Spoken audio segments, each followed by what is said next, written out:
Are the ongoing voice actor strikes going to delay Grand Theft Auto 6? According to Take-Two CEO Strauss Zelnick, absolutely not. Despite the industry-wide disruptions caused by SAG-AFTRA strike, GT6 remains on track for its fall 2025 release, thanks to nearly all voice work being completed before the strike commenced. The game's production is largely unaffected. While other games might face delays, Rockstar's highly anticipated title is protected and will continue to progress as planned. Stay tuned for more updates on this eagerly awaited game.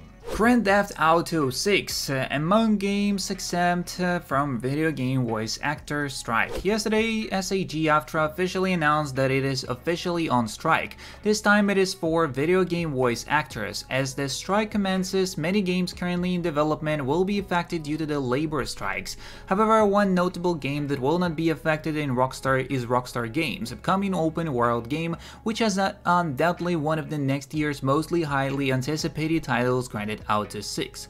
First, a report by Kotaku and independently verified by IGN, the Grand Theft Auto 6 is exempt from the video game voice actor strikes. Take-Two declines IGN's request for comment. And here we go. Additionally, this claim of GT6 exemption from the video game voice actor strike can be verified by heading to the SAG-AFTRA database, which includes a search tool allowing SAG-AFTRA members to search for the struck status of video game projects. Below you can read the messages of SAG-AFTRA's website regarding GT6 exemption.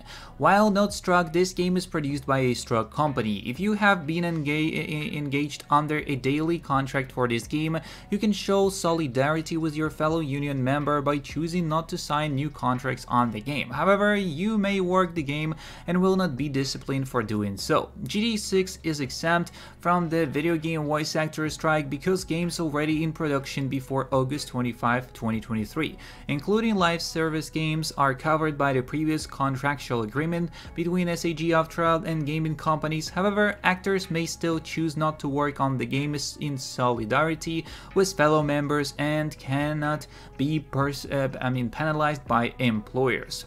Grand Theft Auto 6 trailer 1 stills. Grand Theft Auto 6 was officially revealed in December 2023 and its first trailer became a mega hit for Rockstar Games, becoming YouTube's most viewed video game reveal within 24 hours. Set in the modern-day functionalized version of Florida, players control Lucia and an unnamed male who fans terrorized is named Jason. So that's kind of all the information we have on this one, and there's one more confirmation by Take-Two. So relax lads, the strike isn't gonna delay the game, and GT6 is in the very late stages of production with nearly all voice work completed. Take-Two themselves even said the strike won't change a thing back in November, and here we could see November 8, 2023. Take-Two CEO says GT6 is completely protected from the lazy voice actor strike, but he says he doesn't expect it will come to that. Next we go. Gang hideouts. Around the map you could find some enterable buildings which would house a large group of gang members. The place would be full of loot, cash, ammo, maybe a couple of weapons, and you could either take all of the enemies out or try to stealthily loot the place. Would be cool if we got some different gangs too for the sake of variety, and for example a biker gang, urban gang, classic mafia, yakuza, etc. Different gangs could be equipped with different weapons and vehicles if they try to chase you down. Yep, sounds like a cool thing. I believe in the leaks there were mentions of different gangs, militias, the Haitians, some others, so I imagine they would have hideouts too. I hope they do. I really like the feature in Red Dead, and while it honestly fits the series more, they could definitely work with it in GTA. A lot of open world games have these enemy hideouts to take out. I can think of at least 30 games that do this, and I found it tedious, but I actually would want this in GTA 6. If the game has a decent combat system and the hideouts actually have story and meaning behind them, then I definitely want it, especially if there is a loot or some badass special vehicle or weapon available to steal. Didn't Red Dead Redemption 2 have this, or am I confusing another game? Spider-Man games had it, Cyberpunk, Far Cry, Assassin's Creed, Watch Dogs, Saints Row, Batman Arkham, Mad Max, etc. A shitload of games do this, and over time I hated this because they were bland, repetitive, and only about killing enemies for a bit of loot. If GTA 6 does this, the hideouts have to be unique. Give us awesome underground areas to explore with a cool backstories, NPCs to meet, as they need to revolutionize the basic open world hideout phenomenon. I want to find an operation with a huge hangar of people growing weed. I want to find a whore house with sex slaves that I can rescue, a chop shop gang with a car or car part to steal, another gang selling black market weapons, Florida baby, just some crazy, funny, wild, unique GTA hideouts, and when I find them I want to be entertained in what I found.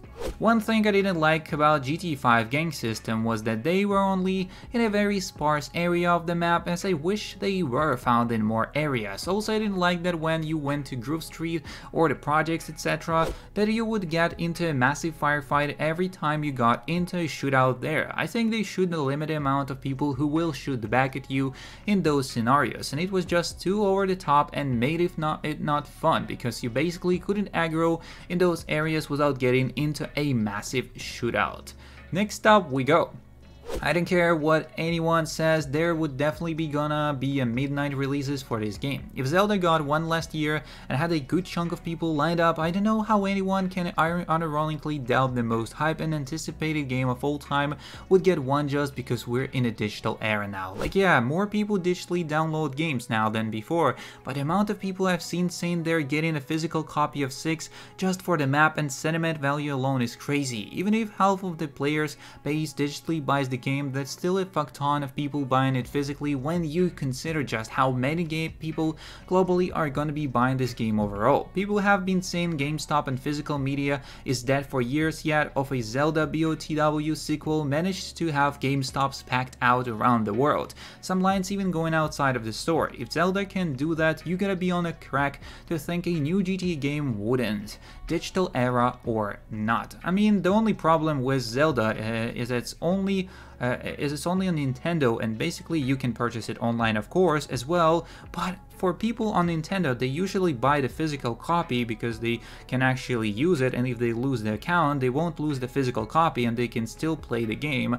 But with PS5s, with all this stuff, with maybe even PCs, people don't really care about losing the online account. So I don't know, that's just my suggestion.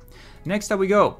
The GTA 6 trailer, but it is AI generated. We can watch it fully, but again, the music, I can't show it because of the music, so basically I'm gonna show some small parts of it, the ones I really like. So yeah, this one looks cool, but some of it still lacks, and still AI can generate what we really wanna see.